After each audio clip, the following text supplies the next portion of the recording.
जी ګرانو کتونکو السلام علیکم ما ته وایي پریشه خان تاسو ګورئ په خیر پښتونخوا ګرانو کتونکو ایز یوزول تاسو په خدمت کې نه صرف پریشه بلکې ما پوره ټیم دی وخته چې حشاش بشاش یو اکټیو یو انرژیټیک یو ظاهري خبره ده انسان چې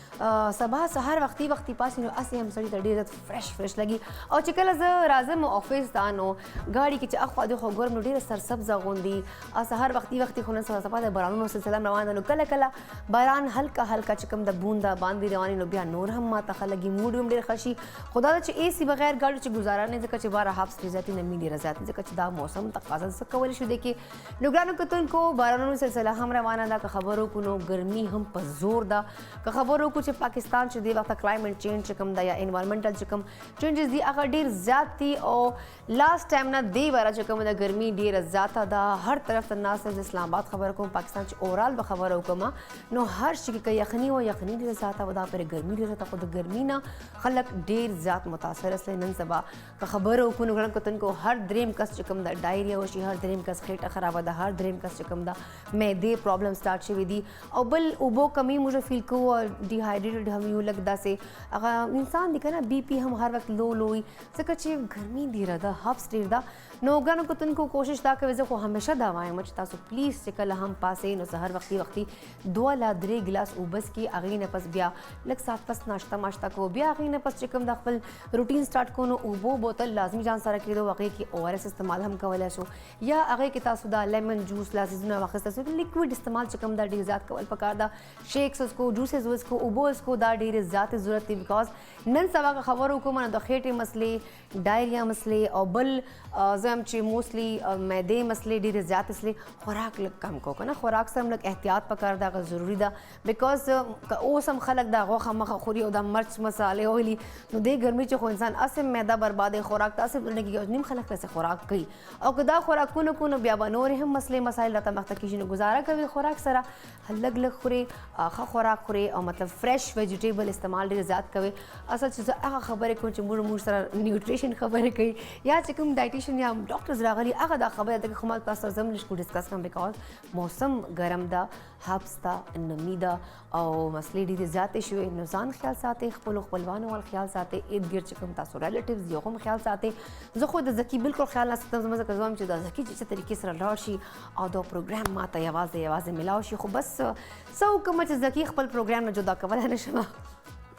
زکي ماته خاندي ګوري چې دا بس ماته نمبر کله راکوي نو ګرانو کتونکو وای به شو زکي ته زکي سره به لږ خبرې اترې کوو لږ ګپ شپ ورسره لګو او ته پته به کوو چې آیا نن د موږ ته امریکن یا کینیډین یا زه وایم چې سویډن یا کومه یا سریلنکن ریسیپي راوړې ده چې هغه موږ ته وښیي چې هغه موږ بیا کور کې ټرای کوو نو راځئ ورځو زکي ته هرکلی ورته وایو ستړي مسي ورته سلامونه زکي وعلیکم سلام څنګه یې تاسو ښه الحمدلله زه بالکل ټیک ټاک یم ته ښه طبیعت دې ښه ده بالکل زبردست نن دا ماشاءالله تاسو ډېر ښه خبر وکړل او واقعي موسم بدلیږي موږ له ډایټ حوالې سم زما ډېر زیات کوشش وي چې تاسو لپاره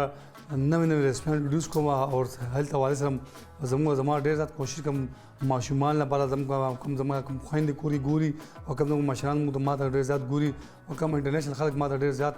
میس اکثر ما زما انسټاګرام باندې ما ته فالو کوي او میسج هم کوي زکي بھائی ستا پخلی موږ ګورو ډېر مزدار پخلی کوي او ډېر زبردست نوې ډیشونه تیارېږي یعنې هو او نن تاسو شمه پخلی کې هرکلی وو او نن ما سره کوم دی چاینیز رایس دی او ډېر زبردست زکي ته ګوشي نه شو کې بالکل لکه یوازې شو کې ظالمه لکه تا ما نن تعریف نه وکړه ټیک ته ما تا سره دښمني ده خو نورم ته ما تعریف نه وکړې یار نه زه ګوشي خپل پروګرام سٹارټ کړی لکه سیریسلی نه ما تاسو تعریف کوله باندې خپل دا انټرو ورکم کنه هغه پس ما تاسو باندې راشم کنه کلر خو ماشا باقي کلر ډېر خسته چول ډېر خسته ښکار او همیشه لپاره نوې ډریسونه راړې او زه تاسو کوم نه دا کم ډیزاینر کم ډریس اچولې ده بس ټیک ته اوس پروګرام صحیح سٹارټ کوم خاص بیا به تاسو چې نوې پروګرام ډېر ښه طریقې سره ما دا ریکارډینګ دی ګرانو کتونکو ما چې کوم دا ډریس چلې دا برانډ دا بیونډ ټریډز او دو چې کوم دا آوټلیټ دا د بهیریا ټاون فیز 1 کې او دو سره پارټي ویر چې کوم دي سره هغه همیشه آپشن وایم چې دو سره برایډل ویر کیژوال ویر ټول دی ور سره او دو سمر کلیکشن چې کوم دا ډېر زبردست دا مطلب چې کوم دا امبرایډري دا عام ډېر مزدار دا او دو چې کوم پرایسز دي هغه هم ډېر زیات ریزنیبل دي که تاسو هغو سره کانټیکټ کول غواړو نو سوشل میډیا باندې هغو ډفرنټ چې کوم دي نومونه دي او لکه دي خو چې کوم خاص ډول نوم دغه د بیونډ تھریډز او د کوم ډیزاینر دغه عثمان منیر صاحب دی نو کانټیکټ نمبر درته لیکلی دي هر څه تاسو کوم غواړو دا اډرس تاسو خوښ شوی نو تاسو هم رابطه ورسره کولی شو ځکه اوس خپل ریسیپي وښایه زرکه بالکل خیر anyhow خا تاسو له شمه پخلی کې هرکلی وو نن زه پخوم چاینیز رایس ډېر زبردست ریسپي ده او دا ډفرنٹ سټایل کې پخېږي تاسو خامخا چا اوس ټي وي آن کړ دی زر کاپي پنسل والے زما دا ریسپي ځان سره نوٹ کې او ډېر مزدار دی او سپیشلی دا ماشومان ډېر زیات خوښوي او کم زما خویندې اکثر کم رایس لور دي دا هغې لپاره ډېر زیات او هیلدي ډایټ ده او ډېر زبردست دا نان سپایس لیټل بیټ سپایسي وای ښه اینی هاو देखिए हम مثالی استعمالی की फर्स्ट ऑफ ऑल अगर नूडल्स को दिल बार मुंगला पकार दी 1 किलो चावल पकार दी और यो निम सेर मुंगला मिक्स सब्जियां पकार दी और मिक्स सब्जियां के मुंगला गाजर ग्वारफली और आलूगान दाम गसल तासो अखबल ख्वाख नूर सब्जियां तासो इस्तेमाल शे खादे के वो देखिए हम टोल इंपोर्टेड कम रोल दे आगे बगैर दा रेसिपी कंप्लीट दे आगे दे शमा कुकिंग ऑयल और ददे कम शमा कुकिंग स्लोगन दे बोले दिल की बोलियां दिल की बोलियां खास ज़की की बोलियां नहीं दिल की बोलियां और दा टोला इंपोर्टेड दे के ददे एम रोल दे ददे बगैर दा रेसिपी कंप्लीट दा और स्पेशली हाफ तेज जोड़ल बारा हाफ टी स्पून मूला चिकन पाउडर पकार दे half teaspoon food colour पकार दे हंस पे जायका मूला माल का पकार दा हाफ टी स्पून मूला ब्लैक पेपर दा पकार दे ददे और टोल ददे बगैर और टोल इंपोर्टेड और दा ददे बगैर डाले दा ददे फ्लेवर बने जुड़ेगी आगा दे 2 अदद आगे और हाफ टी स्पून उगा हाफ टी स्पून जिंजर दमला पकार दो ददे ड्रेसिंग के बारे मूला लेमन नो वेला नंदी शून नो वेला ما सुन पे خود का अक्सर ता मारो तो बोल जकीरा सुन वया सुन वया करा मजा खेला सुन वाला दरे माइनस बकम जिंजर पके बनावलम करा دا خبره صحیح وکړه او خیر دا مې دا په کې هډ مو خیر تاسو لپاره کا سپیشلی اکثر زمو پریشه وي دا ځکه اکثر شون وای کنه ما دا شون والا ماینس بکم پریشه به خوشاله بشي خیر او ټول امپورټډ د دې ترکیب ډیر اسانه ده او تاسو کول کې جوړول شي او اول به تاسو اوبه والے به اوبه کې ټول اوبه یا شو چاول یا شول مخې اوبه بل ګرم بکې څنګه تاسو اوبه ګرم شي هغه ټیم تاسو चावल पके वाचे बागे के हंस पे जायका मालगा और half tea spoon chicken powder और टोल इंपोर्टेड की खबर था अगर 2 टेबल स्पून शमा कुकिंग ऑयल दा पके ऐड बके देखिए फ्लेवर दे बगैर फ्लेवर ने जुड़ेगी और दा दे तक अक्सर तासो कदली चावल बरसन खली दा ऑयल समाल सर चावल बरसन न खली होता सो और चावल नूर खस्ते बशी और डेर जबरदस्त दे फ्लेवर जुड़ शी खैर दा खुद दे यशोल तरीका दा दे कम ब्याबा शमा कुकिंग ऑयल बवालू मीडियम फ्लेम में लगन गर्म बकू अगर पास गर्म शी सुन और उगा दा बके वाचुबा और मीडियम फ्लेम में लग सरब को अगर पास बा चिकन पाउडर हंस जायका मालगा वाइट पेपर दा बके ऐड बकू और ब्याबा सब्जियां में कटकू और दा देखिए लोगों ने 10 to 15 मिनट बा फ्राई को बा संगा फ्राई शी और ब्या मुंगा चावल या शोल भी दा देखिए ऐड बकू और दाद पे कंट्रोल मिसाले तकरीबन लोगों ने फ्राई को बा संगा फ्राई चावल दूंगा सब्जियां देखिए मिक्स शी आखिर के शमा कुकिंग ऑयल वालू अगे बा लोगों ते पैन के फ्राई बुकू और ब्या चॉप बुक बरन पे के मिक्स बुकू और गार्निश बुकू बा डिश आउट बुक जबरदस्त ज़की यो जहान मनना ज़की नन मुंग तो ढेर जबरदस्त को ने मेरे रेसिपी रावड़ी दा ग्रहण को तुन को प्रोग्राम से सॉक्ष में दे वड़ी शंद मेवल दमी ने वापस रजवे बता सर मेहमान और मुलाकातों हम को दस लाइव फाज मखलू ओ नोरी हम तो सुपर सरप्राइज दी खो चकता बस से फसर पखैर पख्तूनख्वा के मंग सर से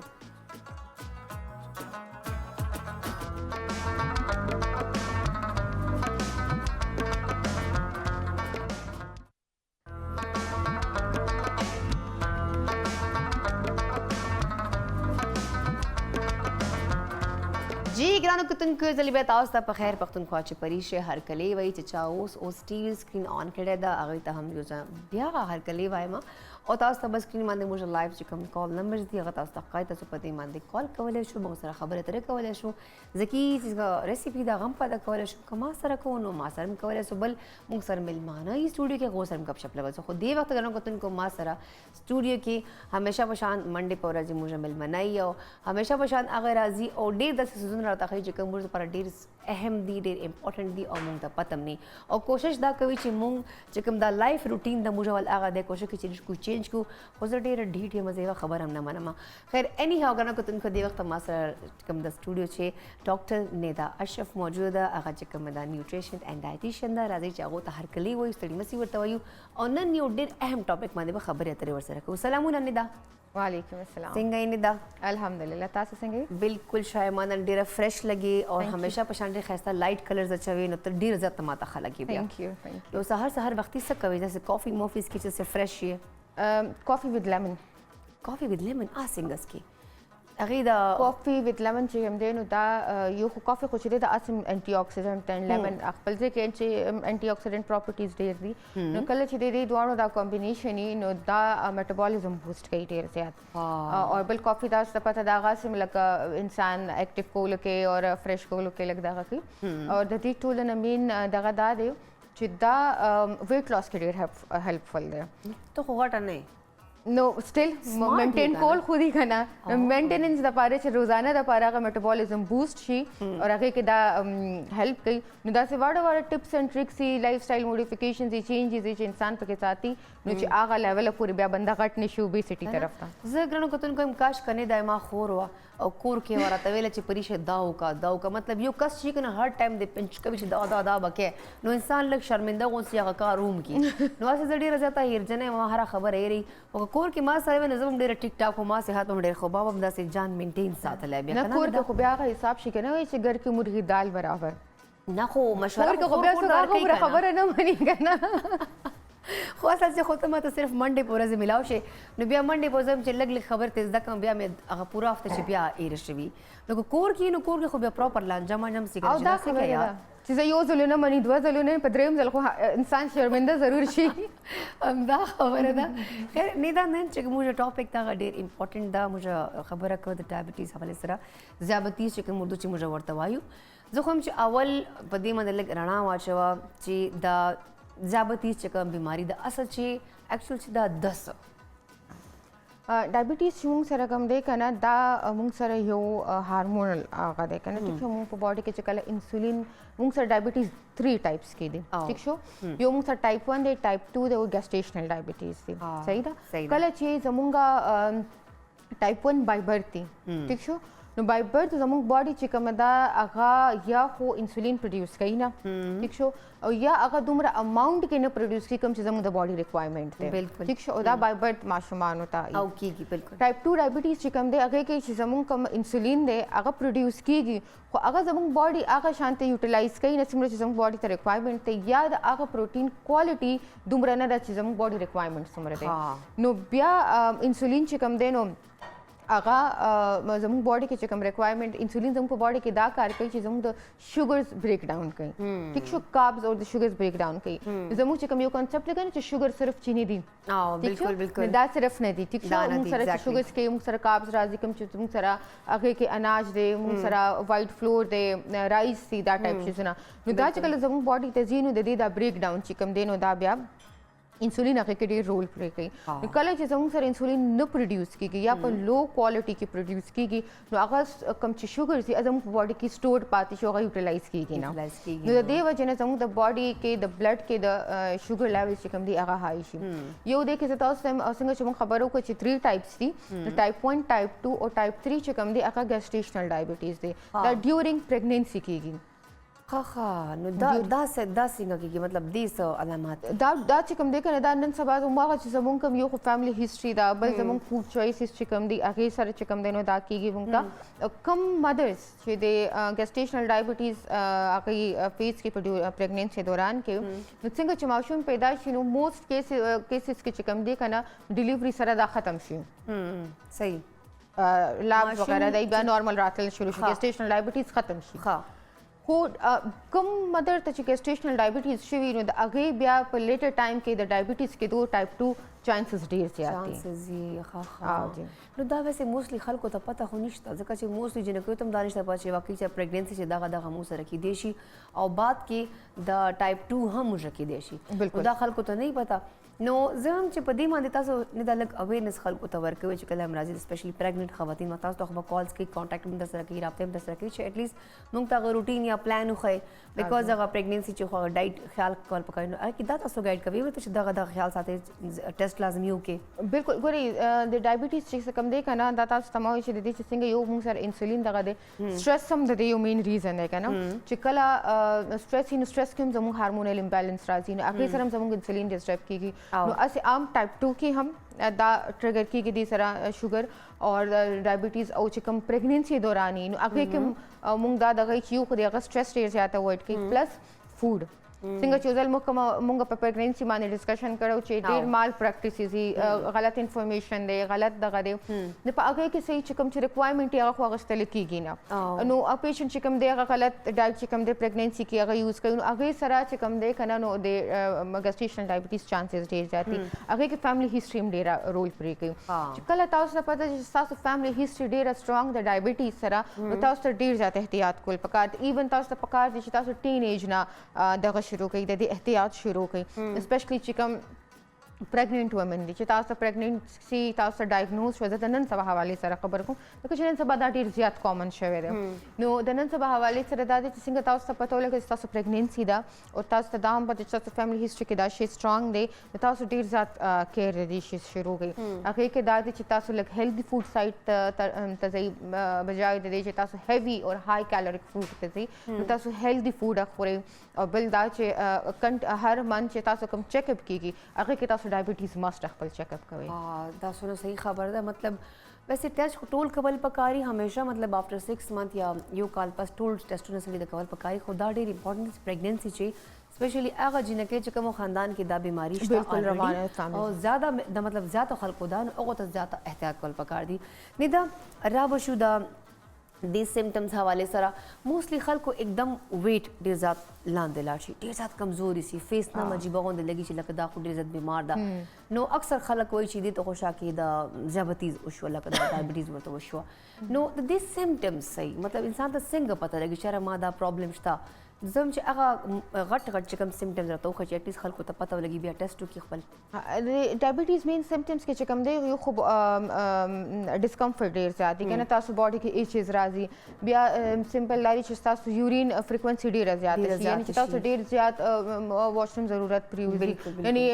فریکوئنٹ نارمل انسان بس کې 2003 زلزي ډایبټک پیشنټ چې کوم ای بیا سپیشلی چې کوم ته شروع کېدو والی هغه لکه ان ډایګنوزډ یا انیشل ډایبټیز نو هغه پیشنټ ته ډیر زیات frequent urination problem راځي یو دا بل دا پیشنټ چې کوم دی دا هنګر نشي برداشت کولی بالکل ٹھیک شو څنګه چې نارمل یا زم یا ته مونږ سحر بریکفاسټ کلټ سپوز اونو کو نو مونږ ډیر آرام سره 2 بجو پورې ټایم تیرولې شو کوم ډایبټک پیشنټ چې دی دومره زیات ټایم نشي تیرو هغه ایج هغه کې نه دی کدا ټین ایج کې دی یا 20s کې دی 30s کې دی 40 هغه کې دا نه د خود کې پیشنټ ډایبټک دی نه هغه نه لوګه بالکل نه برداشت کیږي او هغه باندې شیورینګ راشي د غي بل ډایبټک پیشنټ چې کمی هغه ته همیشه فوت ډسکمفورټ ډیر زیات دي دغه لیګز کې او دغه په فوت کې هغه ته ایچینګ کیږي هغه ته ټینګلینګ سنسیشن د څه هغه چې ستنې ورته کیږي او پین ورته ډیر زیات او تھرست تنده ورته ډیره زیاته ډیره لګي ښه ویسے موستلی خلکو ته خدا پته ده کنه چې مطلب دا واشروم ته بار بار تلک یا اچھا دا ویټ چې کوم واچ دام د دې ریزنز کې راتلی شي د علاماتو کې ویټ چې کوم دی کنه موستلی چې پیشنټ ډایګنوز شي کنه نو هغه سره د پیشنټ ویټ یو خدا دې چې ډایبټیز سره کمیږي ډایبټیز کې ویټ کمیدو یو مین دغه دام دی کنه چې موږ په پیشنټ باندې کاربس خو بند کو لکه موږ ورته وایو چې تاسو به شوګر زما اوایډ کی هغه کاربس مینلی چې کوم دی نو هغه اوایډ کول دي کنه پکې نو هغه وجنم د پیشنټ ویټ کمیږي کنه یو دا ریزن هم دی بل دای چې څنګه چې موږ سره د دې ډیفرنٹ ډسکمفورټ سي هغه کې موږ سره اې د وجنم پیشنټ چې کوم دی نو ویټ کافي غورځيږي دي سره خطا سي پیشنټ دا رابو د مین هغه پالا چې کوم ټاپک دا تاسو ورته جواب خرا کوم ته چې دا سه پیشنټ چې کوم دا ډایګنوسس شي په دغه بیماری ورته وشو نو اخته دا خوراک کې څه احتیاط کول پکار دي موستلی خو دا کنه چې میټه اوایډ کړئ ایکسرسایز کړئ وہ نو زم چې نور تاسو معلومات خو زیاتې زم چې لګ نور هم خلکو ته وې نسور کو چې دي کې خوراک کې څه احتیاط کول پکار دي او روټین بسنګ ساتو چې موږ دا بیماری زیات نشي بیکاز دا لیول چې زیات شي نو بیا نور هم مسلې مسایل دي نو دا مینټین کوو پر څه ډایټ کول پکار دي ها پریش یو خدا سم دا وي چې څنګه چې کتاس ته شروع وته د دینه کوم چې څنګه تاسو ته پته چې تاسو فیملی هیستوري کې داشته ضرور نه چې تاسو د نکانو یاد چم نه تاسو دا پته چې تاسو پیرنټس کې یو کسم دی تاسو به د احتیاط کوي تاسو به د هر منډ دی ټیسټ کوي ٹھیک شو بل که تاسو هر منډ دی ټیسټ نشئ کولای کنه نو تاسو به د یو 6 منث او 3 منث ټیسټ راځي هغه ته HbA1c وي هغه د تاسو HbA1c چې کوم دی دا د تاسو د 3-4 منث د شوګر ریکارډ چې کوم دی نو دا تاسو ته لابس کې هغه کې راځي یو خدا کول پکار دي چې تاسو دا غي رینجز پته لګي قابل دار چې زموږ د چې کوم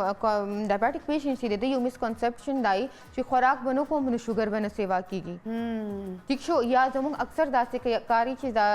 شوګر چې کم دي دا زموږ هغه پیشنټ چې ویټ ډیر زیات کنه نو ایتم د شوګر کیږي ٹھیک شو نو بیا غي سوي چې اوس په زو خوراک نو کوم زما شوګر پم کنټرول شي ویټ پم کنټرول شي الټا لګي شوګر سیوا کیږي ها دا غي ریزن دا دی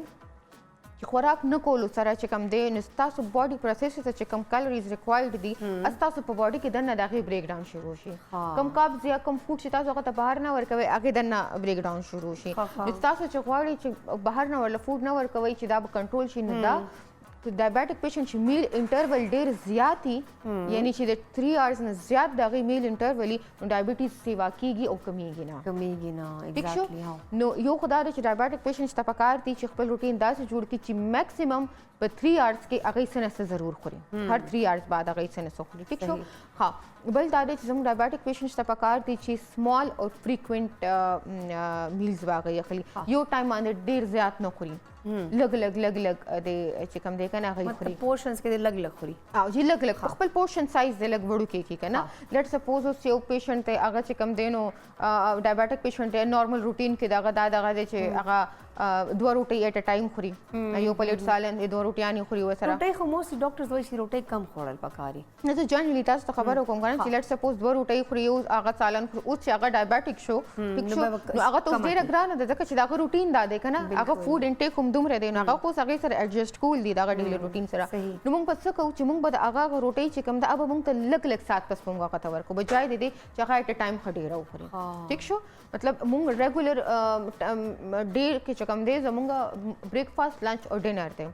3 میلز دي ٹھیک شو موږ د ډایبټیک پیشنټ صدا سپلټ کو بریکفاسٹ مډ مارنینګ سنیک لنچ ایوننګ سنیک ډینر اینڈ بیډ ټایم ها بھائی دا ٹھیک شو هغه ورته مونږه پورشن ټایم چې ورته دی کنه او ته موږ شپږ ټایم کې ډیوایډ کو هغه پورشن سایز ورته مونږ وړو کې ځکه چې ډایبټیک پیشنټ ته مونږ ډیر زیات ټایم پر اوګم نشو هغه پاتې کولای بالکل ٹھیک شو نو هغه ته مونږ خوراک ورکو په یو ځای ډیر زیات نه ورکو او لګ ورته چې کم دی هغه ورته مونږ ورکو ځکه چې एकदम چې تاسو ډیر زیات خوراک تاسو باډي ته لاړ شي نو هغه एकदम تاسو بلډ شوګر لیول چې کم دی نو هغه سپایک شي ښه دا راته وایي نه دا داسې کوم چې دا پیشنټ دی هغه چې کوم انسولین ورته لګیږي ښه نو هغه کوم ډایټ داسې وکړي چې هغه ته څه پکار چې هغه خپل روټین څنګه ساتي بیکاز هغه خلک هم غریبان ډېر تنګ وي متاثره غوندې عجیبه غوندې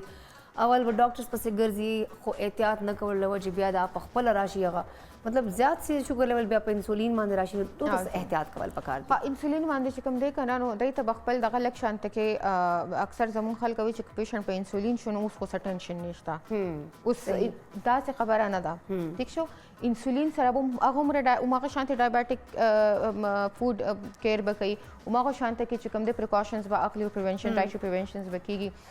فایبر اور ہائی فائبر ڈائٹ طرف ته برازي ٹھیک شو راغی کبا کاربوهایډریټس او دا چې کم دی اوایډ کړئ تاسو خپل کوشش تا کوئ چې تاسو روز شروع شي کنه نو تاسو خپل په فرست هاف کې کاربس کنزیوم کړئ کاربس نه مراد زما چې کم دی نو رائس سے روټي دا یا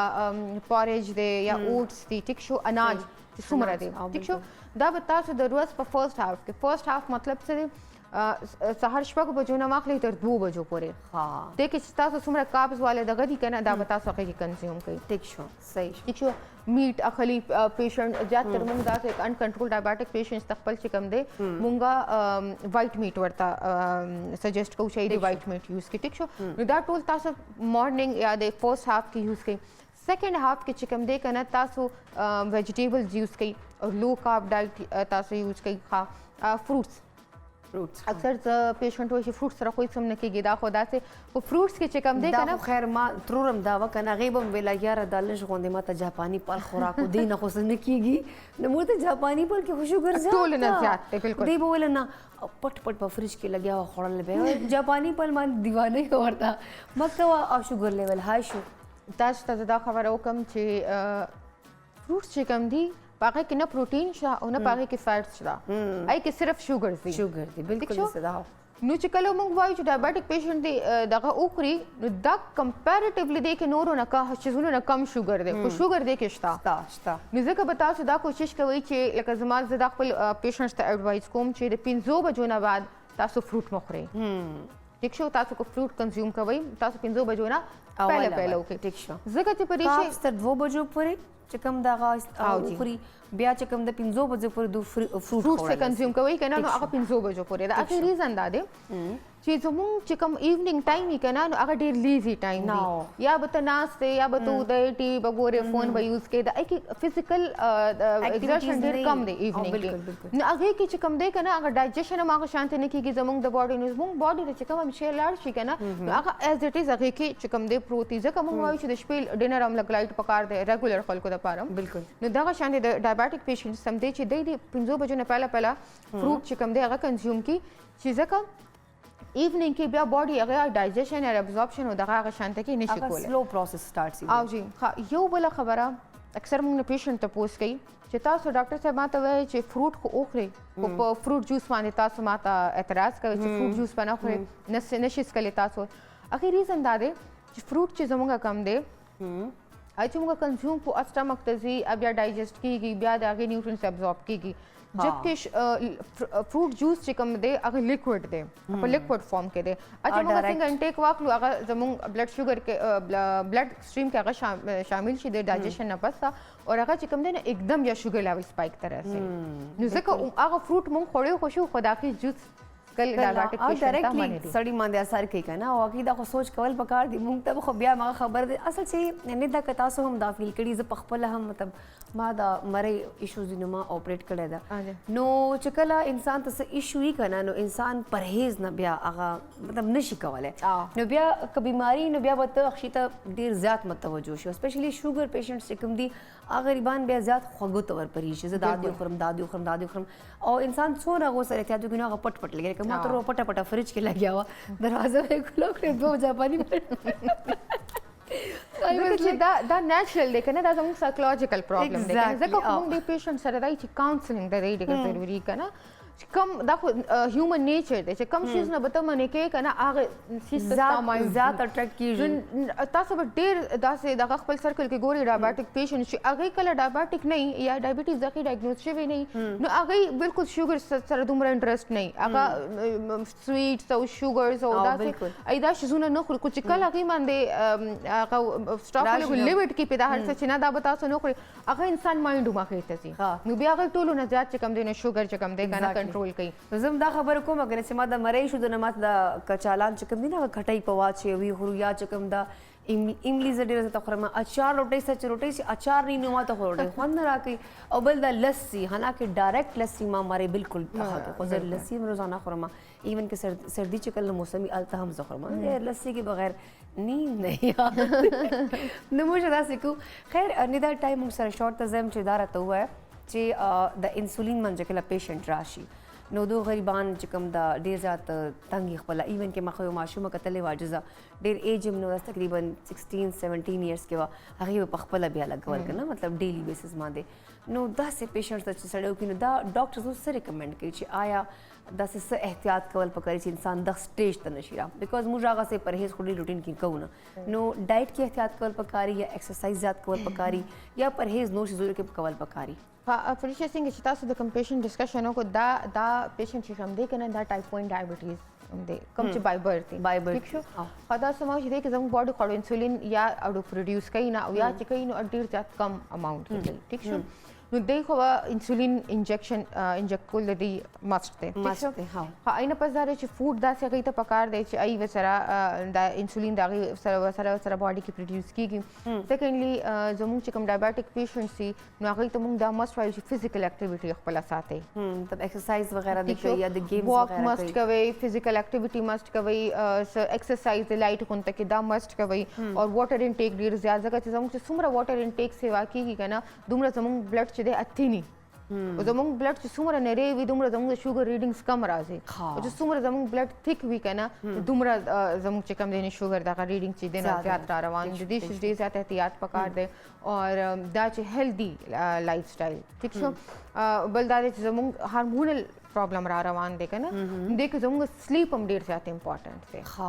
صحیح ټینیجر سره دا مسلې نن سبا ډیر زیات راځي هغه بای برث ای سره ډیر زیات جنیټک پرابلمز دي هارمونل پرابلمز دي څنګه ټایپ 1 ډایبټیز دي او زموږ یوث چې کوم دی هغه د فود یا د نیوټریشن یا د احتیاط بالکل هم نه کوي او ټول خوراکونه چې کوم دي نو هغه د بهر نه او دغه نه نو اکثر چې پیشنٹ ٹائم چې تاسو بهر هغه چې اس میں کیا ہے گھر میں بھی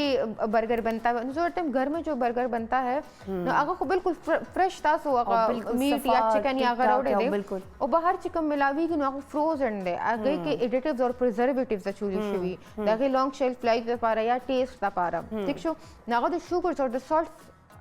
فارمز کې هغه ایډیټیوز او پریزرویټیوز اچول کیږي دا هغه وجه نه تاسو شوګر چې کم دی کنه نو هغه ټریګر کیږي ثانک یو سو مچ ندا پروګرام کې موږ سره تاسو شمولیت کوي او داسې معلومات راکړي چې ما مغزه په خلاص یې کنور کوم کنو ما ډایټ خیال نه کوم خو د ثینګ چې په بیماریانو باندې مغز صحیح خلاص شوی ما دی وخت او بل فیملی کې هم دا ورته چې داسې کور پکار دي ندا تو جهان را تک پر اچھا ندا ته پته وشي چې اوس پرې شي بریک اخري نو خبره ډیره مزدار طریقې سره کمپلیټ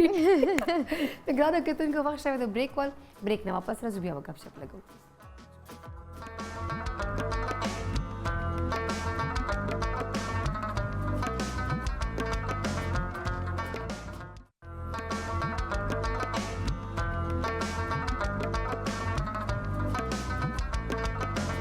مسائل ہے زخم جی گرانو کتن کو واٹ ہیپنڈ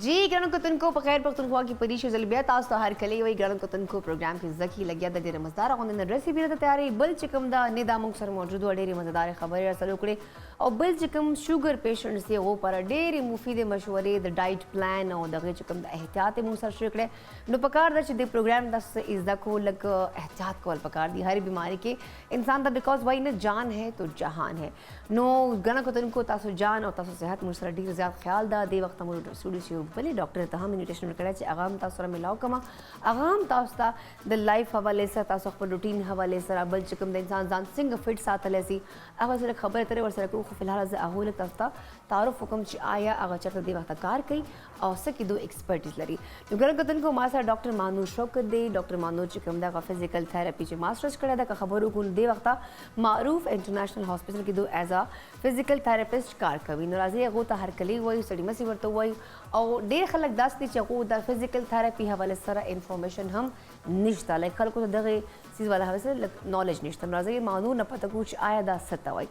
سلامونه مانور څنګه یې تاسو वालेकुम अस्सलाम हम फाइन ठीक ठाक हो मानूर फिट हो जी जी अल्लाह का शुक्र अच्छा मानूर हम ये बात कर रहे थे अभी जैसे मैंने आपका इंट्रोडक्शन करवाया तो मैंने ये बताया कि आपने जो है आप इस वक्त राइट नाउ मारूफ इंटरनेशनल में आप एज अ फिज़िकल थेरेपिस्ट काम कर रहे हो तो मानूर लोगों को बहुत कम अवेयरनेस है ये फिज़िकल थेरेपिस्ट के हवाले से मोस्टली जब लोगों को पेन होते हैं या कोई इशू होते हैं या खुदा ना ख्वास्ता कोई हड्डी वगैरह कोई टूट फूट हो जाती है या प्रेगनेंसी के बाद होता है ना कि मोस्टली स्वेलिंग हो जाती है बॉडी में या कुछ बॉडी शेप ख़राब हो जाती है तो उसके बाद जब डॉक्टर के पास हम जाते हैं तो फिर वो हमें रिकमेंड करते हैं कि आप तो किसी फिजिकल थेरेपिस्ट के पास जाएं, वो आपका इसके हवाले से बहुत अच्छा ट्रीटमेंट, फिर सेशंस हम लेते हैं, फिर उन लोगों को अवेयरनेस होती है। मोस्टली लोग इस हवाले से नहीं जानते। तो फर्स्ट ऑफ ऑल तो आप मुझे बताएं कि फ़िज़िकल थेरेपी कैसे होती है, इसके बाद थोड़ा सा लोग को बताएं कि इसका जो है किस तरह आप इलाज करते हैं और ये क्या इसके फ़वाइद हैं। अच्छा, फिजियोथेरेपी बेसिकली एक जो है ना ग्रोइंग फील्ड है पाकिस्तान में, जी। इसलिए बहुत सारे लोगों को इसकी अवेयरनेस भी नहीं है। नहीं मतलब है। बहुत सारे लोगों को पता नहीं होता कि ये एक मसला है जिसको फिजियोथेरेपिस्ट कर सकता है सही या नहीं कर सकता। और एक जो बहुत ज़्यादा सवाल पूछा जाता है वो ये भी है कि हमें फॉर एग्जांपल कमर में या फिर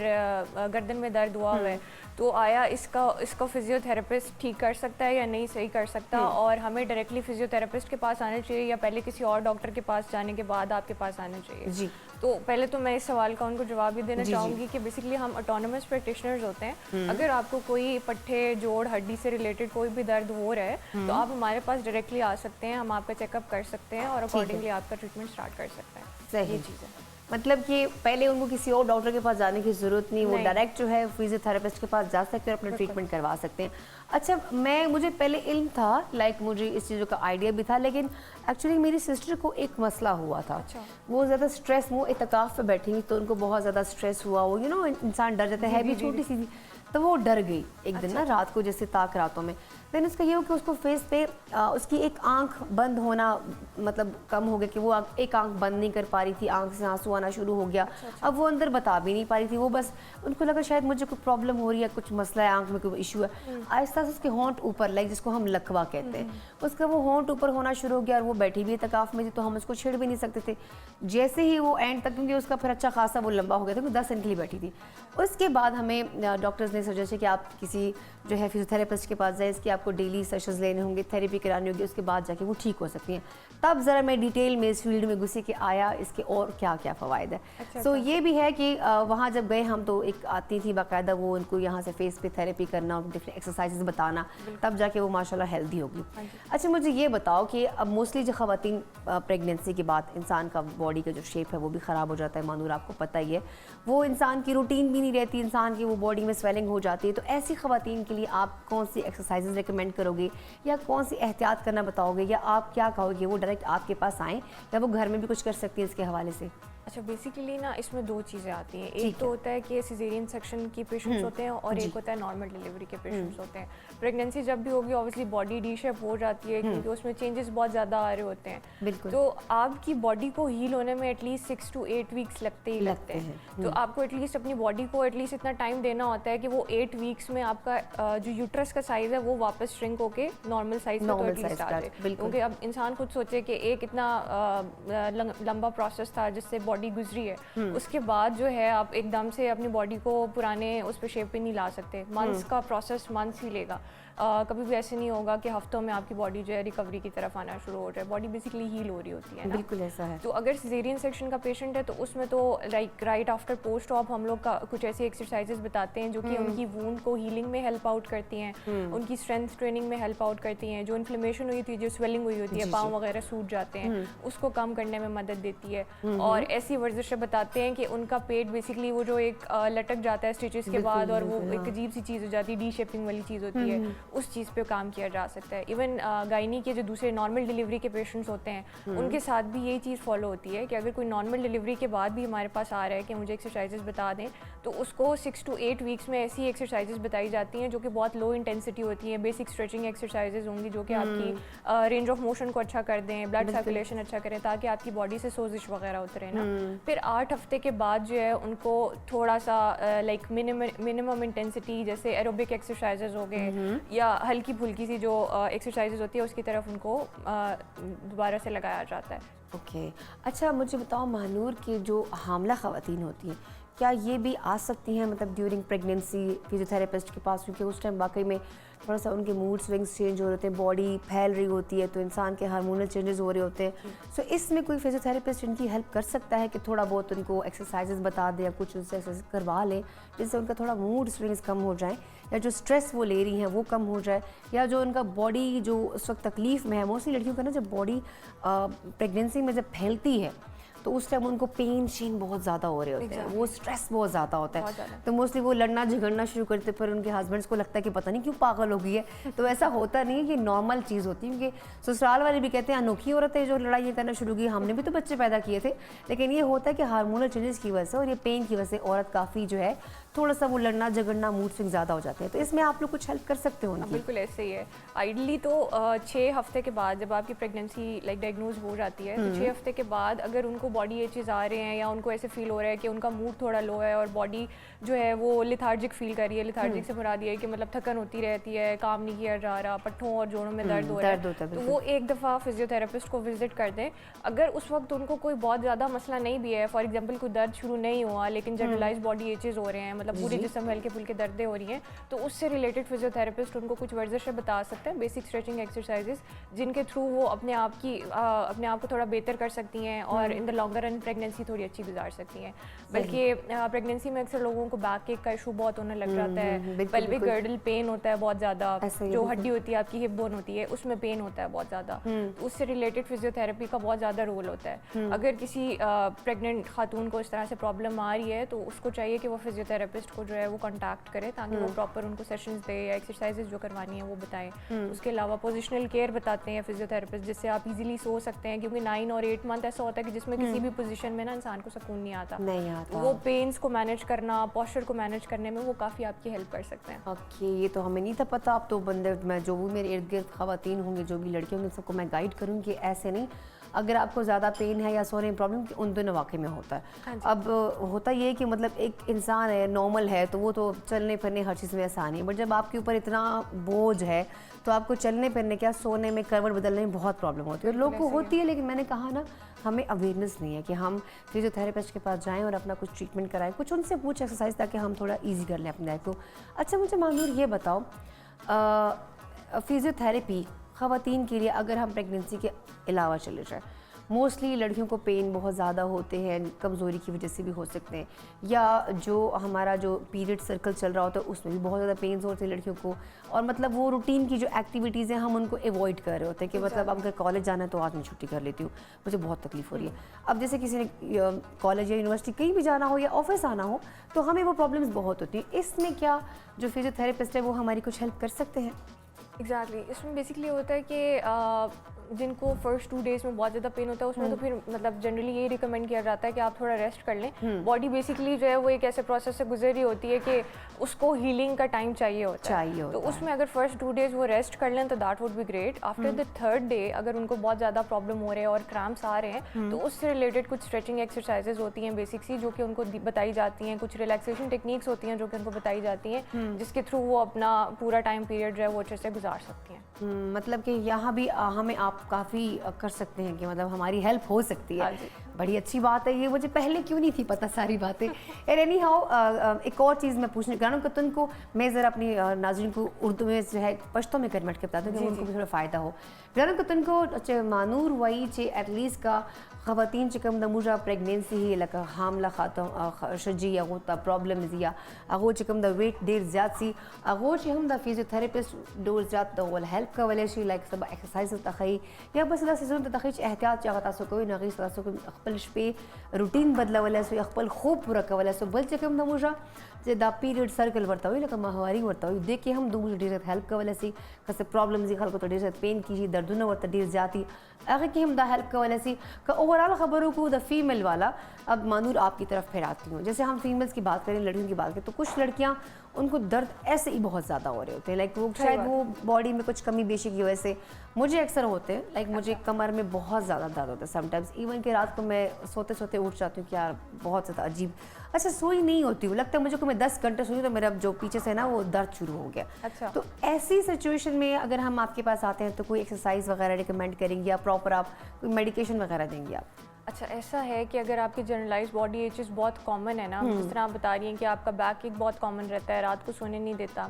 तो उसमें थकन जल्दी हो जाती है, लाइक मुझे यहाँ से और यहाँ पे जो यहाँ ये एरिया है ना, इसमें थकन बहुत जल्दी फील होती है। अच्छा। हालांकि काम नहीं किया होता, और ये सिर्फ मेरा प्रॉब्लम नहीं, बहुत सारी लड़कियों की टांगों में बिल्कुल दर्द हो रहा है, ऐसे ही टांगों है। में दर्द हो रहा है। सबसे पहले तो ऐसे है कि ना वाटर इनटेक अच्छी नहीं होती बहुत ज़्यादा हमारी, उसकी वजह से हम लोगों के जो मसल्स हैं वो डिहाइड्रेशन में जाते हैं। डिहाइड्रेशन में जाने की वजह से ना ज़्यादातर ख़वातीन को जनरलाइज बॉडी एचेस के प्रॉब्लम होते हैं, और ख़ास तौर पे जो काफ मसल होता है, जो आप बता रही हैं, जो पिंडली के जो पट्टे होते हैं, वहाँ पे ज़्यादातर लोगों को जो है वो क्रैम्प्स पड़ते हैं और पेन होना शुरू हो जाती है। तो समटाइम्स सो जाती है, लाइक सुन हो जाती है। बिल्कुल, तो वो अगर मुझे कहते हैं ना वॉक करें, वॉक से भी मुझे फ़र्क नहीं पड़ता, मैं कहती हूँ यार टांग ही मेरी सो गई है, मैं क्या करूँ, तो ये मुझे बड़ी प्रॉब्लम होती है। अच्छा, उसके लिए सबसे पहले तो ये है ना कि आप अगर अपनी लाइफ स्टाइल की रूटीन में ना कोई exercises, for example basic stretches को अगर इम्प्लीमेंट कर लेंगे ना, तो वो बहुत ज़्यादा फ़ायदेमंद रहती है। मतलब आपकी एज इतनी नहीं है कि उसमें इस तरह के प्रॉब्लम्स होना शुरू हो जाए ना, तो उसमें आप एक तो अपना डाइट को इम्प्रूव करते हैं, साथ मल्टीविटामिन्स को लेते हैं।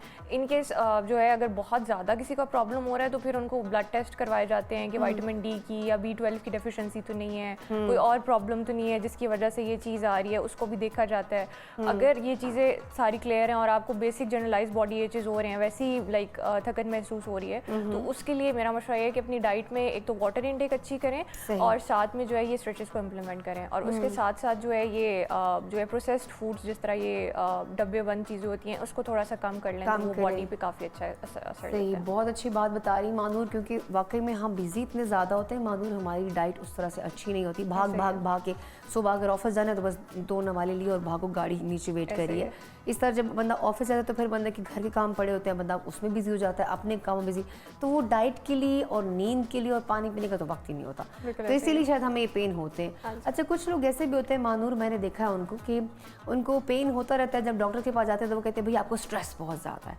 आप डिप्रेशन में हैं, आप एक्सरसाइज करें। तो इसका भी कोई वाकई में पेन का, स्ट्रेस और डिप्रेशन से कोई लिंक? बिल्कुल होता है, इस पर बहुत सारी रिसर्चेज हो चुकी हैं। बेसिकली जब आप स्ट्रेस्ड आउट होते हो तो आपकी बॉडी में से ऐसे हार्मोन रिलीज होते हैं कि आपके जो मसल्स होते हैं ना वो सख्त होना शुरू जाते हैं। मसल सख्त होते हैं तो आपको ना पूरे जिस्म में कड़ाव महसूस होता है। कुछ लोग कभी कभी ऐसे भी फील करते हैं कि जैसे कुछ बैठ गया जिस्म पे, सख्ती हुई, खास तौर पे जो शोल्डर्स होते हैं वहाँ पे जैसे कुछ अलग से वजन डाला हुआ है ना, और उसकी वजह ये होती है कि आप ना कॉन्स्टेंटली एक स्ट्रेस में होते हैं। एक्सरसाइज करने का इसलिए कहा जाता है कि जब भी आप एक्सरसाइज करते हो तो आपकी बॉडी में से हार्मोन्स रिलीज होते हैं जिसको हम कहते हैं हैप्पी हार्मोन्स। वो बेसिकली आपको डी स्ट्रेस करने में हेल्प आउट करते हैं, तो वो बहुत एक तरह से आपकी बॉडी का डिटॉक्स होता है, तो वो करना चाहिए। तभी डॉक्टर्स कहते हैं कि आपको एक्सरसाइज मस्ट करें, आधा घंटा निकालें, मगर प्लीज करें, हाँ जी। वॉक करें, रनिंग करें। और लड़के तो मोस्टली जिम करके इसीलिए रिलैक्स रहते हैं, लड़कों को इसलिए दर्द भी नहीं होते, हमें दर्द इसलिए ज़्यादा होता है। अच्छा, मैं अक्सर कहती हूँ मैं बहुत कमज़ोर हूँ, शायद ये वजह है, या मैंने वेट अपना बहुत ज़्यादा मतलब कम कर लिया है, शायद ये वजह है,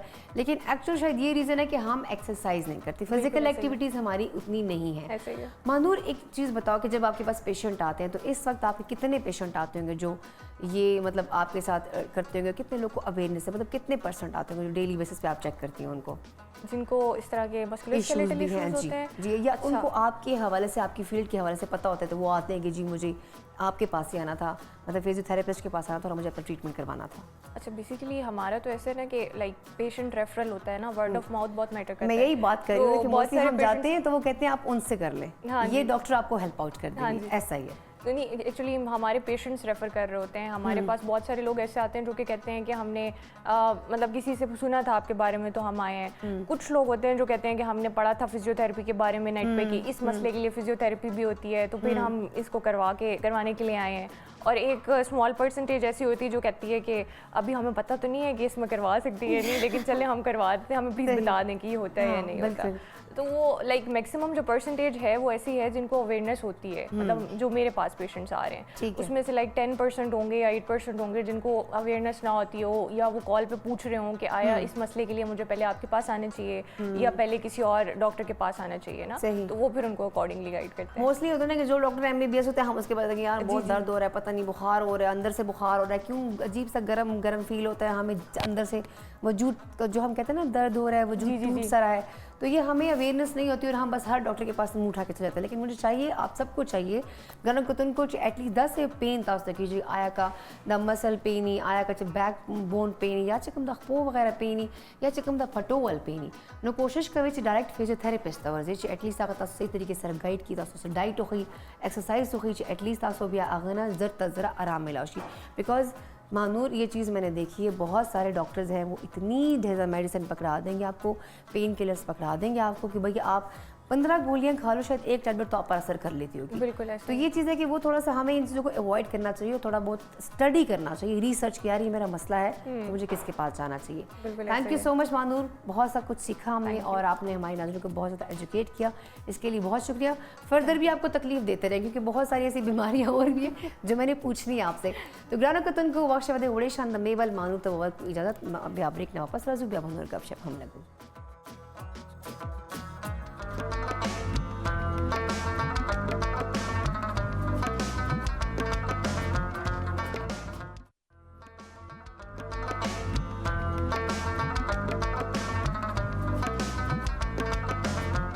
जी ग्रानो कतन को बखैर पख्तनख्वा की परीश ज़िलबियात तासो तहर कले वे ग्रानो कतन को प्रोग्राम चे तासो गोरे चंदन मूर सर माशाल्लाह डेरे खस्ता खस्ता चेहरे रागली दियो तासो टे जबरदस्त खोंदे डिस्कशन रवान दा डेर मालूमात दर सर के बल तेना अलावा चकम द मूर तर डेर जत अवेयरनेस हम मिलाओ कीजी और मूर तो खुदा कोशिश तासो पर खता एपिसोड राउडू खनख मिलमान तासो इनवाइट को खनख तासो रेसिपी खयू बल तासो लाइव कॉल्स हम वाखलू नो हम पश्तोवान पूरा कोशिश करी चे मुझ अकबल ग्रानो कतन की जगम दिया खटे खतरे के सर एंटरटेन को तो कम योनी में घंटे मुझा टाइम दा ग्रानो कतन को लग जकी पर लमज़ का डेर टाइम हो शमा जकी ना दा कतल जकी आया सकई सनकई रेसिपी कम जी पोरस दे जनवार बशम जकी ता और जकी ना पता कम जकी रेसिपी खमात लगी डिश आउट शैदा जकी नो खुद क्विक सर्विस दा सिंगा ना माशाल्लाह मा खो تاسو ډېر ځات بیزی یو ګیس سره ځکه او د خپل ټایم خو کوو شو تقریبا د تاسو مخامخ لګیم کنه او د دې چاینیز رایس دې ما دومره ټایم خو نه لګي خیر ما بیا هم د زما کوشش سم میډیم فلیم باندې پخې شي او سم د دې مدام فلیم باندې پخې کنه د دې عمر د دې چاینیز نور مزه خوان راځي خیر نه هو د دې رسمي تاسو مخامخ د تاسو خامخ ټریو کې ډېر مزدار دی او ډېر تاسو باین جوای کوبا ډیره خبره ته لګي بالکل ماشومان خبره ډیره خو ځکه چاینیز خو نن سبا ځکه ټولو خوخي سترو وړو ټولو چاینیز خوخي ایگزیکټلی بالکل چاینیز ما خو تاسو اکثر کوی وای ځکه کله سریلانکا ته لاړ شي کله ازبکستان ته لاړ شي کله جاپان ته لاړ شي ما نن خیر ځکه چاینا ته لاړ شي کنه چاینا ته لاړ شي یا خدایا پاک ځکه پورا ملک کو کتل دا پښتون موږ پروګرام د بخیر پختونخوا کې نام بخیر پختونخوا او د پورا دنیا کې راته وګرځیدل خیر سبو وای ګرانو کتن کو بس د مزه پر چوکړي ذخیره به مو سره ملمنه انجوای هغه څنګه دا انتظار کوي ګرانو کتن کو سټوډیو کې مو سره یو بل ملمنه راغلی چې ماشالله یو خو ډیره خسته دا ډیره کیوټ دا ډیره خوشي خبره کوي بیسیکلی هغه افغانستان تعلق لري پاکستان کې پاتې کیږي خو ډیره زم چې قابل گاینیکولوژیست هم دا او د نه علاوه تاسو ته ځغیل حواله سره وایم چې هغه څه اکټیویټیز دي نو په سوشل میډیا باندې ډیره زیاته وایرل دا سوشل میډیا پلیټ فارم ډیره استعمالي او بل اکټیو ډیره زیاته دالتا او د څه ایکسپریشنز ورکړي چې لکه پراپر هغه اکټریس یا پراپر هغه ماډلینګ کوي نو ماته لګي چې دا ډاکټر کم دا ماډلینګ او د اکټینګ ډیر زیاته وځي نو څنګه کوم کوم سره دی وخت فرزانه زفری سټوډیو کې موجود ده هغه ته هر کلی وایو سر مسی ورته او لګ غب شپ سره لګو سلامونه فرزانه څنګه سلامونه تاسو څنګه شئ زه بالکل شایم طبيعت نشدات شئ همیشه پشان ډیره کیوټ لګي مننه سترګې مو ښایستې دي زموږ په رقم مننه ستاسو او د هم پښتو ون د ټیم له طرفه چې زه مو یو ځل بیا دعوت کړم نه موږ وایو چې ته همیشه راشه موږ پروګرام کې موږ ته خدا سي خسته او کیوټ غونډې چې کوم جنې او ډاکټران راځي بیا موږ ته معلومات راکړي نو ډېر خبره بل نشته مننه دا راته وایي چې یو خدا چې ته کله هم ډریسینګ کوي فرزانه ډېر مزدار ډریسینګ کوي کته آیا تاسو که ویسټرن کوي که کلچرل چې کوم د ایسټرن کوي نو هغه هم ډېر ښه چوي نو دا خپل ډیسایډ کوي چېرته ډیزاینر نه هیلپ اخلي نه لا داسې خاص څه خو ما نه دی کړی سمپل ډریس اپ دی دا سمپل د ګرانو کتل یا دا زه خپله کوم خو که چېرې داسې یو موډل په شان باندې اوسې نو ضرورت شته چې د یو ډیزاینر نه تپوس وکړم خو دا اوس فعلا ساده کالي دي یو دا ساده کالي دي بس نو زم چې عید ولې کپړې به دی ولې څنګه چې دا ساده دي ها دا راته ووایه چې اچھا دی ول نام چې کوم د نیک نیم هغه ادا ده نو موږ تاسو ته همیشه ادا ځواب چې ځکه چې ما خو په ادا باندې ډېر ده نو ګرانو کتونکو ادا نه مدا پته کو چې ظاهري خبر د نن ټاپک موږ سره ډېر سیریس ده خو زه چې اول د سوشل میډیا پته وکړم چې د ټیک ټاک باندې ډېره فیمس ده او ډېره وایرل ده او ډېرې زیاتې ویډیوز هم جوړوي نو دا سوچ څنګه ده ټایم مینیج کوي څنګه مینیج کوي زما علاقه سوشل میډیا سره ډېره زیاته ده او د ډېر وخت راهیسې ده ها څومره وخت شوی ده تقریبا وخت خو ډېر دی کلونه کېږي خو چې افغانستان کې وم هلته وظیفه وه شفاخانه وه داسې خاص ټایم نه و خو پاکستان کې مې یو لږ څه وظیفه نه وه نو ټایم زیات ورته پیدا سو ټایم مې سوشل میډیا ته زیات ورکړی دی نو په دې خاطر باندې یو لړ څه ویډیوګانې او بل داسې چې زه یو ځله د مثال په ډول په هفته کې یوه ورځ سوشل میډیا ته ورکوم په دا یوه ورځ باندې زه 20 دانې ویډیوګانې ډکوم یا الله نو بیا ډریسز هم ورته چینج کوي ګټ اپ هم ورته چینج کوي پراپر sometimes خو کله کله ډریس کمپلیټ ډریس پکښې راځي کله کله داسې ویډیوز جوړېږي چې هاف وي هغه بیا کولی سي سو زه ډایلوګس پسې ګرځم زیاتره زه د فني ډایلوګس یا لپسینګ زیات کوم نو هغه لپاره بیا ډریس چینجول ته ضرورت نه وي ضرورت نه خلک ډاکټري فیلډ ته کوم شو ګورونه هغه خپل ځان کې یو عجیبه غوندې بله دنیا ده لکه سیریس غوندې دنیا ده نو دا انټرټینمنټ سایډ په د سنګر اچھا موسټلی ما ډاکټرز مې کتلی دي موږ پروګرام کې څه دوی نو ډاکټرز هم راغلي چې هغه په ټیک ټاک باندې ډېر زیات وایرل و دنیا چې کوم د ویډیوز جوړ کړي وي اپلوډ کړي وي نو دا شو بیس پلا یا دا سوشل میډیا پر د مغه سنګر راغلی مطلب ډېر ټایم نه خو لګی خو انټرست د څنګه ډیولپ شوی ده انټرست زه دغه خبره په د انډیا او پاکستان دی کې چې پښتنو کې وایي بچپن سے میرا شوق ده نو زمان د طفولیت نه د ډرامې کتل موویز لیدل دا ډېر زیات مې خوښ وه خو کله چې ټیک ټاک رالی بیا وروسته د هغه څخه نور داسې اپس راله نو هغه فیسیلیټیز زیات سوه هغه شوق ته مې نورم علاقه و دغه زیاته سوه نو ځکه مې ورته مخ سو او بل دا چې ما مخکې وویل افغانستان کې زه ډېره زیاته مصروف وم داسې خاص وخت مې نه درلودلی ورته چون جاب زما 2 times جاب کوی ام ډے ام نایټ شفت هاسپټل کې نو بیا به د خوب چټ هم ته کولی لایک ما 24 غنټې کې یعنې 24 ساعته کې ما چې زیات خوب کړی 3 ساعته خوب ما کوی یعنې زه سهار نه تر فل ټایم هم اپشن 5 بجو ما وظیفه کوله بیا د 5 بجو نه تر 8 بجو پورې ما خوب کوی بیا نایټ شفت ته تللم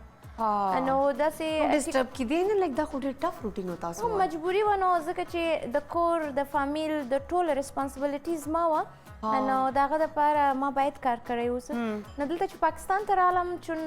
وظیفه نه وه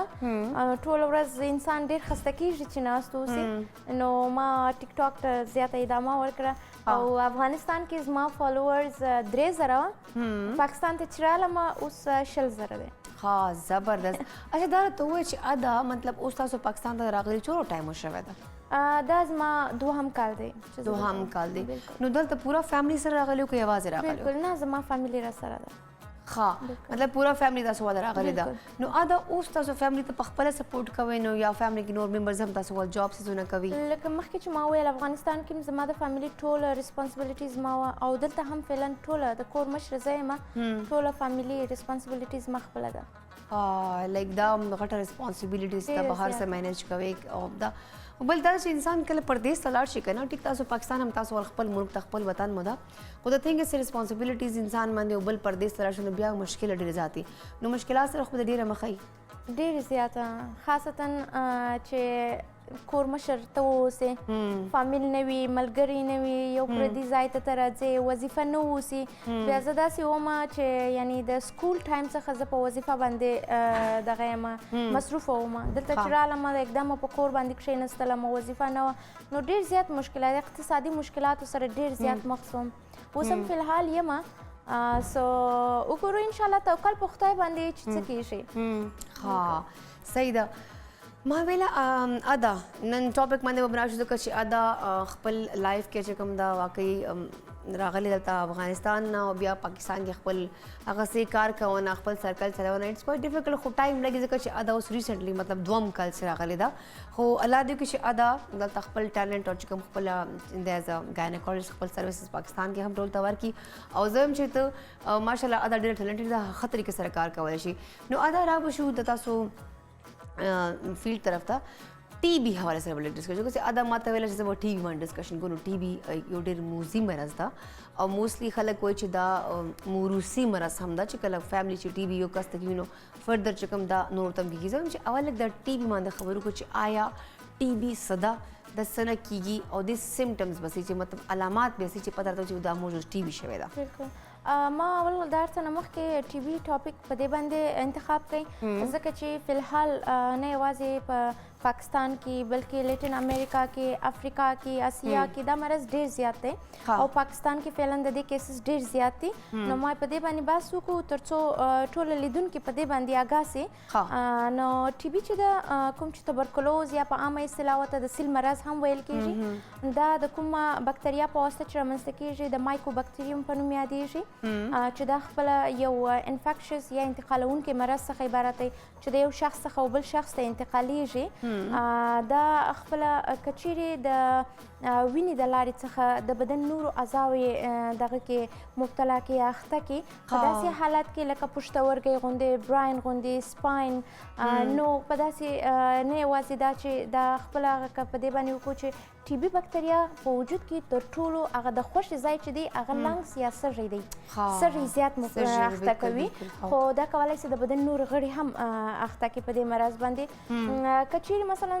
د خپل د وینې د لارې نور اعضاو ته انتقال سي په داسې صورت کې د خپل اول د ترخیا د لارې څخه لنګس ته ځي او په لنګس کې خپل په الویولر سیکس باندې د هلته په ملټیپلای کېږي د دې تعداد زیاتېږي بیا په داسې حالات کې خپل مایکروفاج سلسله شروع کېږي او د بدن دغه ایمون سیستم چې د موږ جنگي سیستم هم ورته وایي کوم چې موږ د بکتریا او د وایرس څخه ساتي او دغه په مقابل کې عکس العمل شي هغه دغه بکتریا د ګرانولوما په واسطه کور کوي او دا په سږي کې پاتې کېږي نه پرېږدي چې د بکتریا سږي مبتلا کړي یا د بدن نورو غړو ته انتقال سي تقریبا تر 8-9 هفتو پورې نو په داسې حالت کې کچېرې انسان خپل ټیسټ وکړي نو هغه پوزیټیو راځي خو په داسې حالت کې دې ته خپله موږ لیټنټ ټي بي انفیکشن وایو شخص اراز علایم نه ورکوي او په دې حالاتو کې دغه ټي بي د یو شخص او بل شخص ته انتقالیږي هم نه خو کچېرې دا سږي کې مبتلا کړي یا سږي په ټي بي باندې اخته سي هغه به انفیکشس کېږي د یو شخص او بل شخص ته انتقالیږي ویل کېږي نه چې ټي بي ول کس سره مطلب یو ځای کېناستل یا هغه چې کوم د لوښي استعمالول یا هغه سره خوراک کول نو دې سره بل شخص دا لګي بالکل خپل دا ټي بي بکتریا چې دا کچېرې یو شخص په ټي بي ډیزیز باندې اخته واوسي د خبرو کولو په وخت کې د پرنچي په وخت کې د ټوخ په وخت کې د سندرې ویلو په وخت کې دغه بکتریا په هوا کې پیلاو کېږي تقریبا تر ساعتونو په هوا کې موجود وي نو د دې چارو بر نږدې هغه کوم کسان چې موجود اوسي هغه د تنفس د لارې څخه د بکتریا اخلي او سږي مبتلا کوي لکه مخکې چې ما پروسس وویله نو په داسې حالات کې کچېرې دا خپله سږي په ټي بي باندې اخته سي دې ته پلمنري ټي بي ویل کېږي چې شخص اراز علایم ورکوي لکه ټوخ دی دا ټوخې کېدای سي د بلغم سره اوسي د وینې سره اوسي تبه ده د شپې د طرفه خوله کول دی خاصتاً د وزن بایلل دی دا ټول اراز ورکوي چې دا خپله د یو شخص څخه او بل شخص ته په ډېر اساني سره انتقالیږي بس په دې باندې به نور هم ډسکشن کوو ځکه چې واقعي ټي بي مرض داسې چې خلک چې کوم د ډېر زیات هغه ارد ګرد ولا متاثره کېږي خو پروګرام چې راغلی شوی د ادا یو وړې شان د مې نه پس بیا به دا ډسکشن سلسله جاری ساتو نو ګران کتونکو چې تبل پل مې صرف او صرف موږ سره اوسئ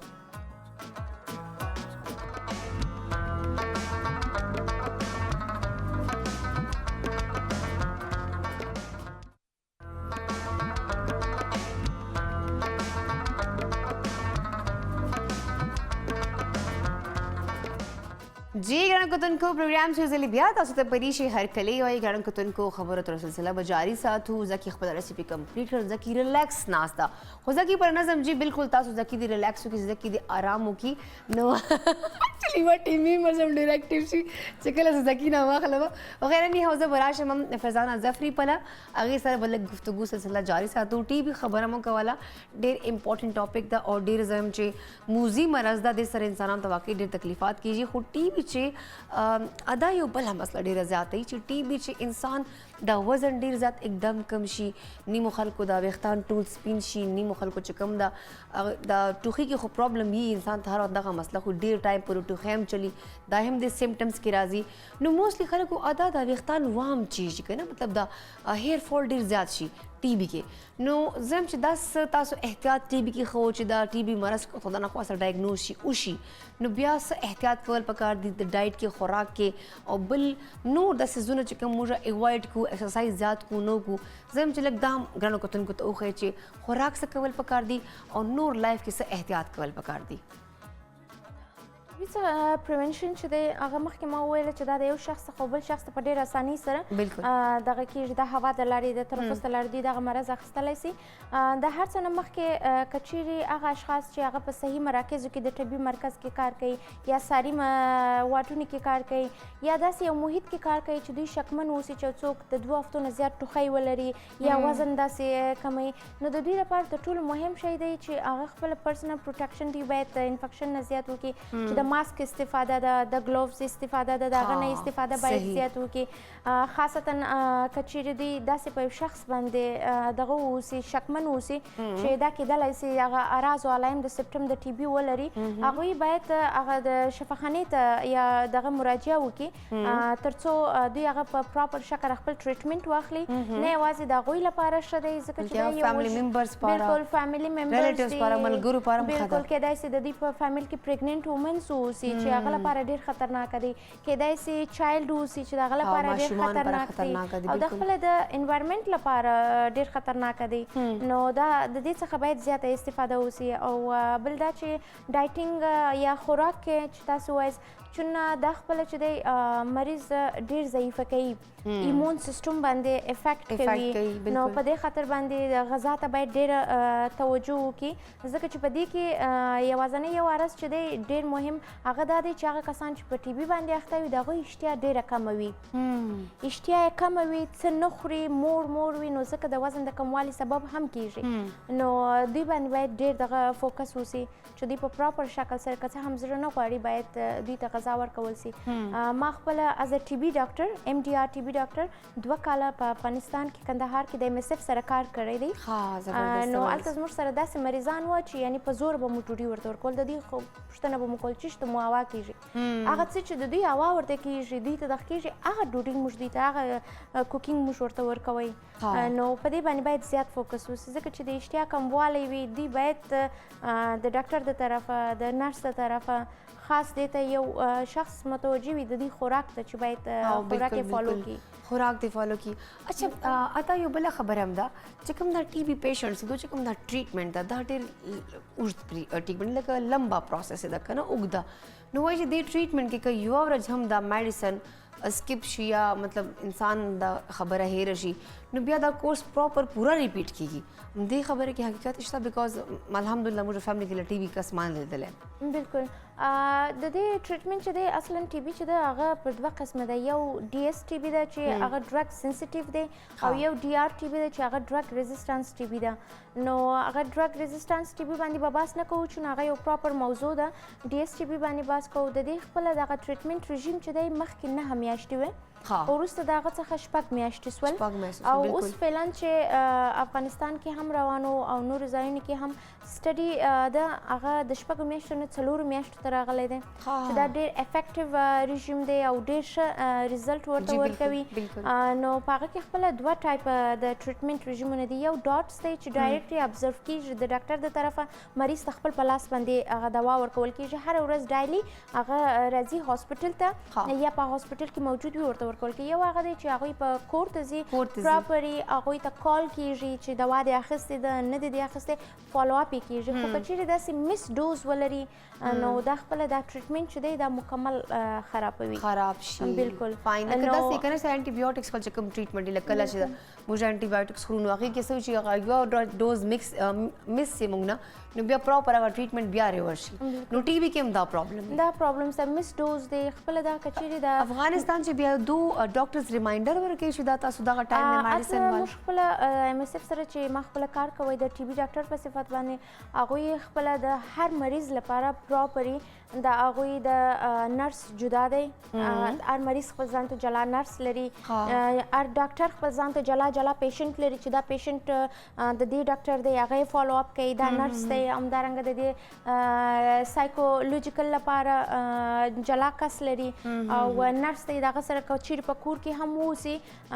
کال کوي ټریټمنټ یې اخیستی دی نه دی دې اخیستی ویکلی هغوی راغواړي منتلی هغوی راغواړي proper check and balance ساتي کېږي په. دوا یې دانه په دانه دغه د دوی دوا چک کېږي خوړلې دي ده نه دي د خوړلې په کال کې پوښتنه ځینې کېږي ډېر پراپري دغه کېږي فالو اپ یې کېږي چې په همدې خاطر باندې ایم ایس اف د ټي بي د نګاه څخه بیسټ ټریټمنٹ لري د ټوله دنیا کې او دا پریکټس پاکستان کې فالو کیږي کنه بیکاز پاکستان کې هم ډاکټرز خو ډېر ښه دي او مطلب پریکټسز ودا کیږي نو تاسو د دې حال څه معلومات لرئ ایم ایس اف ټوله نړۍ کې دغه لري د کار TB کوي، په کار TB په حوالې سره. کوي زموږ سره زیاتره داسې مریضان وو چې د پاکستان څخه راغلي دي هغوی خپل شیټونه هغه ټریټمنټ ټول شان د ټي بي ورسره ول د هغه په مطابق موږ بیا کتله چې دا دوا یې څنګه خوړلې ده څومره خوړلې کورس یې تر کوم ځای فالو اپ کړی دی صحیح دی نه دی د مریض د هغه په مطابق موږ ورته فالو اپ کنټینیوز کوله ورته مطلب دا واقعي ضروري دی چې بیکاز ټي بي یو داسې ګن بیماری د موذي بیماری چې نه صرف هغه مریض غریب متاثر او ډېر ټایم پورې متاثر وي هغه ډېر زیات تکلیف کې مبتلا وي او هغه امیون سیستم چې کوم د کمزوري شي بل ارد ګرد چې کوم خلک دي هغه هم خطرې کې نو په کار چې موږ ډېر احتیاط سره خپل علاج وکړو او ډېر طریقې سره ریګولر بیسس باندې خپل میډیسن په ټایم باندې واچو چې اګه میډیسن نه اخلو نو نه صرف موږ خپل ځان ته بلکې ارد ګرد چې هم خلک دي لایک څنګه ادا ویل چې پریګننټ خواتین ډېر زر متاثر کېږي د سره لا بل ماشومان چې کوم دي هغه هم ډېر زر متاثر کېږي ځکه چې هغه امیون سیستم الریډي ډېر کمزور دی نو بیماریاں ډېر زر ځان ته چکوي نو ادا دې حواله تاسو ډایټ هم خبر وکړه نو موستلی ټي بي هم سټیجز دي او که ان کیس دا ټي بي ذات خراب شي نو دې سره موت واقع کیږي مرګ کېدی شي بالکل اصلا ما مخکې یادونه وکړه د ډي آر ټي بي په هکله باندې که چیرې دا ډي ایس یا ډرګ سنسټیو ټي بي په صحیح ډول سره ټریټمنټ مکمل کورس وانخیستل سي یا په وخت باندې ډیاګنوز نسي دا خپله ریزسټانس ټي بي ته اوړي چې هغه ډېره خطرناکه ده وژونکی حالت لري چې هغه که چیرې ټریټمنټ یې ونیسي بالکل د انسان د مرګ سبب کیږي یو وژونکی حالت دی چې په صحیح ډول سره باید د دې ډیاګنوز وسي اول خو که چیرې ډیاګنوز په اول سټیج کې وسي هغه د 4 یا 6 میاشتې ټریټمنټ سره سمیږي خو که چیرې ونیسي دا بیا د ډرګ ریزسټانس یا ایم ډي آر ټي بي ته اوړي چې هغه هم باید ټریټمنټ وسي هغه هم شفا یافت کیږي خو که چیرې دغه هم دغه ونیسي تداوي ونیسي ډیاګنوز ونیسي بالکل دا یو وژونکی ناروغي ده چې د مرګ سبب کیږي انسان جان هم اخیستل کیږي خو اتردار ته وایي چې موستلی موږ خپل خلک ګورو نه دا بیماری چې کله هم خلک افیکټ سي نو بیا هم لکه هغه سے پرهیز نه کو خپل ارد ګرد سرکل کې خیال نه ساتو مطلب که یو فیملی کې یو کس ته ټي بي شوی ده نو هغه مطلب هغه فیملی سره کینی غپ شپ هم لګي او تاسو چې ولا چې مطلب کټوخیږي نو هغه وایرس جراثیم چې کوم د پھیلاو کیږي نو ستله مطلب فیملی کې ناسي ټیک ته پلیټونه لوخي موخي جدای خو هغه غپ شپ سلسله یا یو بل سره مطلب انټریکټ کوونه دا خوې کنه نو هغه سه پیشنټس پاته سو چې دوی د خلکو سره ګیټ ټوګیدر کولای شي بهر تللی شي سه مطلب خپل کار لار کولای شي آفیس ته تللی شي یا کور کې د دې پراپر خاموشي سره علاج کول پکار ده که چیرې لیټنټ ټي بي انفیکشن ووسي لکه مخکې ما وویل دا د یو شخص او بل شخص ته نه انتقالیږي هغه اراز هم نه لري که چیرې د هغه تداوي ونیسي د 15 تر 10% هغه پروګریسیو ټي بي ډیزیز ته اوړي چې بیا شخص هم مریض کیږي یا مرض ښکاره کوي هم دغه مرض بیا د یو شخص او بل شخص ته انتقالیږي خو که چیرې شخص خپله په ټي بي باندې مبتلا اوسي لکه مخکې ما وویل چې د خبرو کولو نه د دې نه انتقالیږي هغه مهم نه دی چې باید په کور کې کښیني که چیرې په پراپر شکل خپل د ټریټمنټ کورس مکمل کړي د ماسک په واسطه سره ماسک کولی سي وکړي ټي بي چې د لاس ورکولو سره یو ځای کار کولو سره ایون د ټاول د دې شیر کولو سره نه انتقالیږي هغه نه انتقالیږي ولې د ډاکټرز خو ډېر زیات احتیاط ښیي بالکل هیڅ مشکل نشته که چیرې دغه شخص ماسک څخه استفاده وکړي دا خپل فامیل سره یو ځای کښېنستلی سي کار کولی سي لکه څنګه چې ما مخکې وویله دا د ټولو د ټوټ برشو د دې شیانو د هینډ شیک د دې په شیر کولو سره ټي بي یو بل ته نه انتقالیږي ټوت برش که شیر کړو نو بیا خو به کیږي نه انتقالیږي نه کیږي مطلب ټي بي ول پیشنټ ورته استعمال که بیا به نه کیږي کچیر انتقال کې ما مخکې درته وویل چې دغه بکتریا چې ده دا په هوا کې تر 2 ساعتونو پورې پاتې کیږي صحیح دی وروسته دغه څخه د هغه کوم محیط کې د کچیر کسان موجود وي د تنفس د لارې څخه دغه بکتریا اخیستلی شي خو کچیر دی ټوټ برش یوز کی صحیح دی دی هلته کښېږدي دی دغه ټوټ برش بل څوک یوز کړي هغه نه انتقالیږي د هغه څخه د ټاول د شیرینګ سره نه کیږي د یو ځای ګرځېدلو سره نه کیږي یوازنی په کور کې فامیل کې دی کولی شي چې د ماسک نه استفاده وکړي هغه هم کچیرې د پروګریسیو ټي بي واوسي خو کچیرې هغه لیټنټ واوسي د ماسک نه بغیر هم دا یو شخص بل شخص ته نه انتقالیږي هیڅ مشکل نه لري زبردست دا خو صحیح معلومات موږ سره ادا شیر کړل ادا تا راته ووایه د خپل روټین راته وښایه بیکاز ماشاءالله ادا سکین هم ډېر فرش ده ادا خپل ډایټ هم ډېر زیات خیال ساتي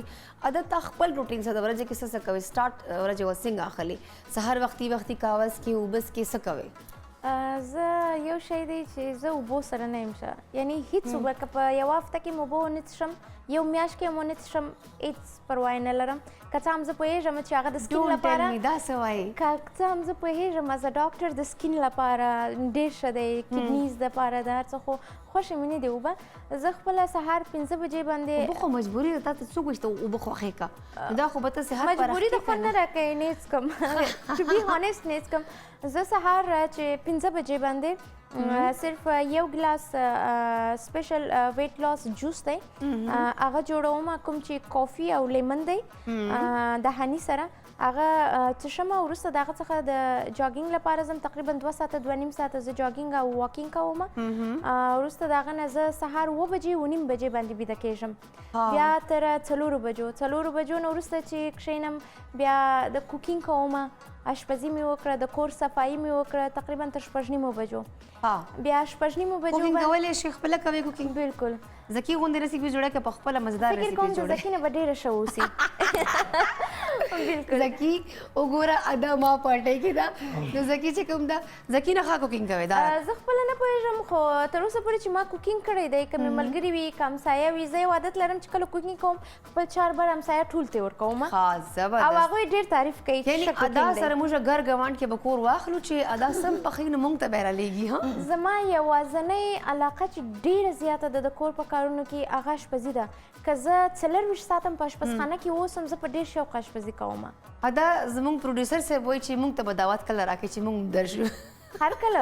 کله چې ستاسو خوښه وي مطلب اینی ټایم راشو موږ اینی ټایم چې ستاسو خوښه وي چاینیز ایټالین خاصتا افغاني هر څه چې ستاسو خوښ وي زه کولی شم زبردست مطلب باسط دا وار وخه د موږ پروډوسر صاحب ته دا ته وار چې دا هر قسم دا ریسیپي به موږ ته ادا جوړوي او مزدار که چاینیز دي که افغاني دي که پاکستاني دي نو مزې به ډېرې زیاتې که نه خاصتا روژه کې زما سټیټس چې هر څوک ویني ما ته کمنټ کوي د خدای دپاره دا مه لګوه. څوک نه لرو دا مه لګوه دا داسې دي زه چې کوکیز کوم زه هغه ویډیوز سټیټس اپلوډ باندې کوئ. ویډیوز ډېره علاقه لرم هغه که زه ادا ته ورلم که نه دا زه به زکي بالکل بلاک کړم بیا ګرانو کتونکو پروګرام چې کوم ټایم دا ختم شوی تھینک یو سو مچ ادا تھینک یو سو مچ زکي تاسو هم دا مزدار ریسیپي پر تاسو هم مننه ګرانو کتونکو پروګرام چې کوم ټایم دا ختم شوی ان شاء الله تاسو سره سبا بیا ملاقات کیږي نوې ملمانو سره نوې ریسیپي سره نوې ټاپک سره او تاسو کالز به هم مخلو نو سبا پرې مونږ انتظار وکړي الله حافظ پاکستان زندہ باد